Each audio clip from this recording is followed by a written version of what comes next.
A very good morning, good morning, good morning, good morning. Welcome to the opening bell.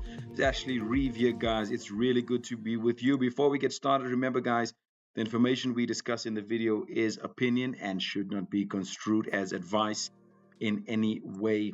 So good to be with you. It is the 9th of October, guys. I'll say it again.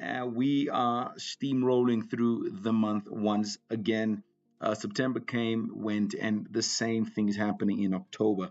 Guys, a quick one here on the markets. We're seeing a bit of, steam letting off on, the rallies that has been pushing up. We saw the likes of gold. We saw the likes of silver. We saw NAS 100. We saw US 30. Let me just go to those charts so you can see it. Look at gold.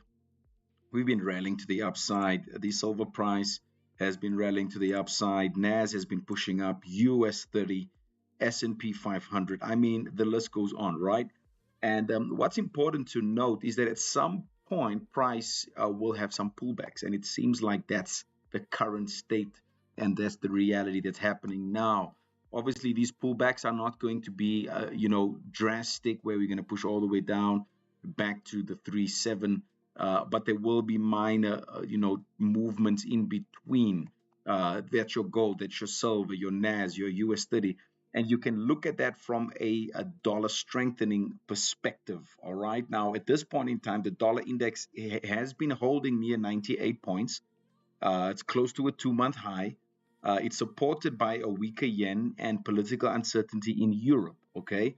Safe haven demand during the US government shutdown somehow is supporting the dollar. But markets do await the Fed chair, Powell's comments for rate direction. The FOMC minutes showed a lot of mixed views on future rate cuts, but we're seeing a bit of strength coming into the dollar. So I was actually speaking to the guys in the market review meeting. I had mentioned to them, I really hope that before we get to the opening bell, we could jump on the GBP USD, but it is already moved. Look at that. It's already pushed down today, 25 pips over here. But you can, check the GBP CHF. The pound is weakening here. And, I'm already in this one here. Very, very nice move to the downside. GBP CHF, roughly to about, and, I do think it could even go a little bit lower. I'm just getting out of that area, about to 1.07191.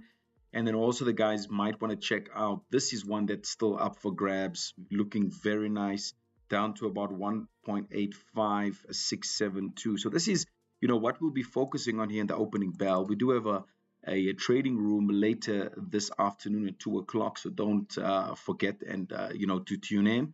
But we are seeing that there might be a bit of pullbacks coming. So the pullback should be noted on the lower time frames. All right, so go to the hour frame, go to the 15 or the 12-minute frame. You'll catch a lot of detail there and a lot of key areas that you can actually get yourself into for a couple of shorts, because you can see the strength of the chart on the lower time frames is suggesting that the pullbacks are getting stronger and stronger with more development you see with the lows, the lower lows, and the lower highs. So you want to watch out for those signs. That's for gold, that's for silver, that's for NAS, US 30, the S&P 500. And then obviously the focus then of this morning is the GBP USD, which is already gone ahead of us. GBP CHF down for that short, and the GBP CAD going down for that short as well. You might also, guys, want to check into the Aussie dollar. Maybe just some information on the Aussie. We did see a bit of a rise in the AUD USD, guys. Just so you do know, from a fundamental perspective, guys, those inflation expectations increased. Consumer inflation rose to about 4.8% in October. That's actually the highest in 4 months. And this is driven by the rollback of government, subsidies. There's high labor costs, global trade and commodity pressures, and the Reserve Bank of Australia is likely to keep rates steady, but they are staying cautious due to that persistent inflation. All right, so that is giving the Aussie a bit of strength, and it's not coming down like the GBP USD. Also, the same with the New Zealand dollar, guys. You see the US coming now.